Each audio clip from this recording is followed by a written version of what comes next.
Putri Kandita adalah putri Prabu Siliwangi dari Kerajaan Pakuan Pajajaran, Bogor, Jawa Barat.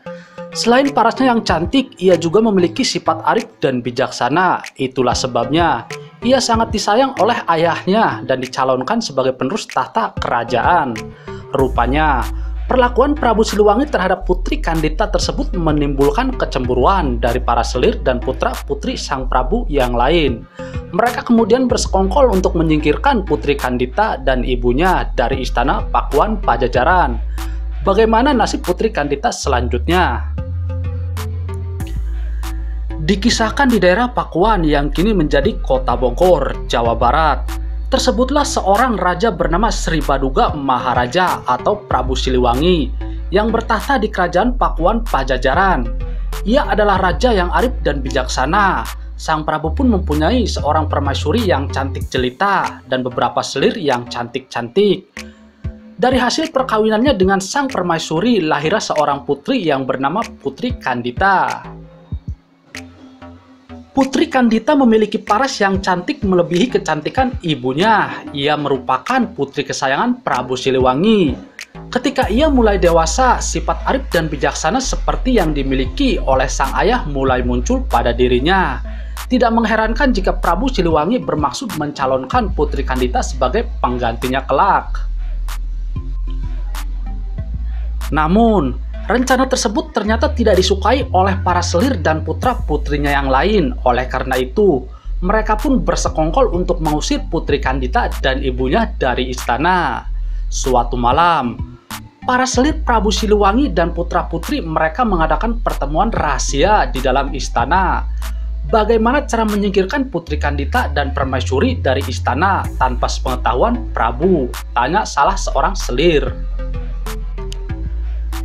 Kita haruslah berhati-hati karena jika Prabu mengetahui rencana ini, maka kita semua akan binasa, ujar selir yang lain.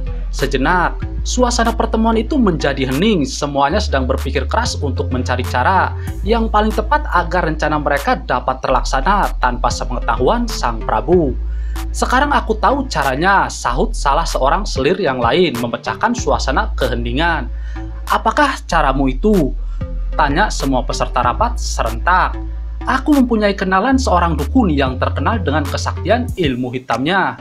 Dukun itu pasti mau membantu jika kita memberikan upah yang besar, jawab salah seorang selir itu. Semua peserta rapat setuju dengan cara tersebut. Pada esok hari, para selir mengutus seorang dayang-dayang istana untuk menemui dukun itu di gubuknya di sebuah desa yang terletak cukup jauh dari istana. Setelah menjelaskan maksud kedatangannya, utusan itu kemudian menyerahkan sejumlah kepingan uang logam emas kepada sang dukun. Tanpa berpikir panjang, sang dukun pun langsung menyanggupi permintaan para selir tersebut. Setelah utusan selir itu kembali ke istana, sang dukun segera melaksanakan tugasnya.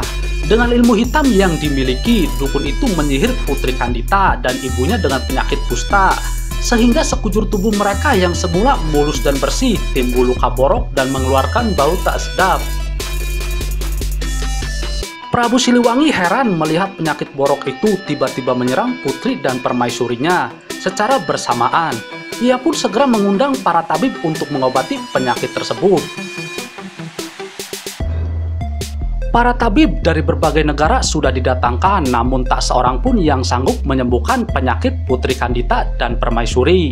Bahkan, penyakit sang permaisuri semakin hari semakin parah dan menyebarkan bau busuk yang sangat menyengat.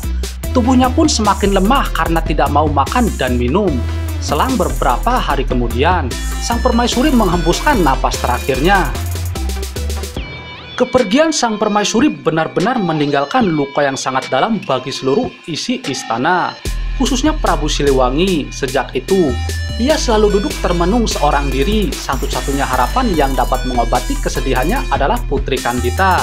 Namun harapan itu hanya tinggal harapan karena penyakit sang putri tak kunjung sembuh.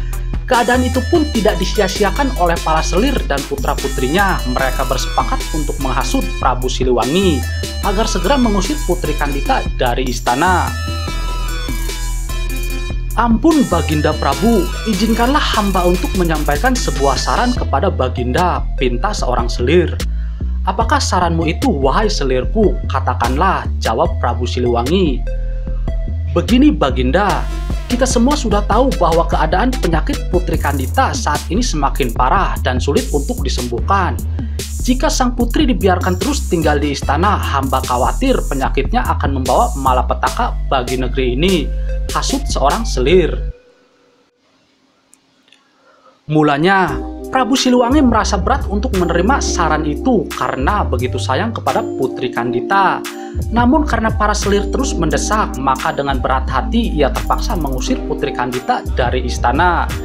Dengan hati hancur, Putri Kandita pun meninggalkan istana melalui pintu belakang istana. Ia berjalan menuruti kemana kakinya melangkah tanpa arah dan tujuan yang pasti. Setelah berhari-hari berjalan, Putri Kandita tiba di pantai selatan. Putri Prabu Siliwangi yang malang itu bingung harus berjalan kemana lagi. Di hadapannya terbentang samudra yang luas dan dalam. Tidak mungkin pula ia kembali ke istana. Aku letih sekali, lebih baik aku beristirahat dulu di sini, keluh Putri Kandita seraya merebahkan tubuhnya di atas sebuah batu karang. Sang putri tampak begitu kelelahan sehingga dalam beberapa saat saja ia langsung tertidur. Dalam tidurnya, ia mendengar sebuah suara yang menegurnya. Wahai Putri Kandita, jika kamu ingin sembuh dari penyakitmu, berceburlah ke dalam lautan ini. Niscaya kulitmu akan putih seperti sedia kala, ujar suara itu. Putri Kandita pun cepat-cepat bangun setelah mendengar suara itu. Apakah aku bermimpi? Gumamnya sambil mengusap-usap matanya 3 kali. Setelah itu, sang putri mengamati sekelilingnya, namun tak seorang pun yang dilihatnya. Aku mendengar suara itu dengan sangat jelas, tetapi kenapa tidak ada orang di sekitar sini? Wah, jangan-jangan itu Wangsit, pikirnya.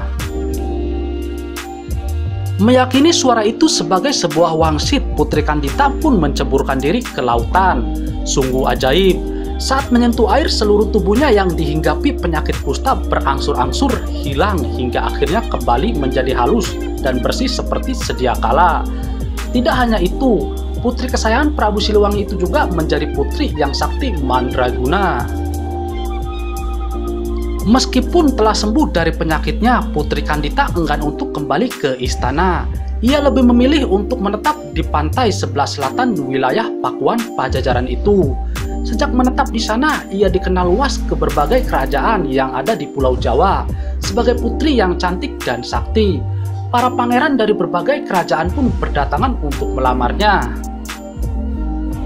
Menghadapi para pelamar tersebut, Putri Kandita mengajukan sebuah syarat, yaitu dirinya bersedia dipersunting asal mereka sanggup mengalahkan kesaktiannya, termasuk bertempur di atas gelombang laut yang ada di selatan Pulau Jawa. Namun, jika kalah adu kesaktian itu, maka mereka harus menjadi pengikut Putri Kandita. Dari sekian banyak pangeran yang beradu kesaktian dengan Putri Kandita, tak seorang pun dari mereka yang mampu mengalahkan kesaktian sang putri. Dengan demikian, para pelamar tersebut akhirnya menjadi pengikut Putri Kandita. Sejak itulah Putri Kandita dikenal sebagai Ratu Penguasa Laut Selatan Pulau Jawa. Demikianlah cerita Putri Kandita dari daerah Bogor, Jawa Barat. Pesan moral yang dapat dipetik dari cerita di atas adalah bahwa orang yang teraniaya seperti Putri Kandita akan ditolong oleh Tuhan Yang Maha Kuasa. Putri Kandita sebagai korban penganiayaan para selir Prabu Siliwangi dapat sembuh dari penyakit kusta berkat pertolongan Tuhan melalui wangsit yang diterimanya. Pesan moral lain yang dapat dipetik dari cerita di atas adalah bahwa orang yang memiliki sifat iri hati dan dengki seperti para selir dapat melakukan kejahatan apa saja demi mencapai cita-citanya. Para selir tega mengusir Putri Kandita dari istana karena merasa iri terhadap sang putri sebagai calon penerus tahta kerajaan Pakuan Pajajaran.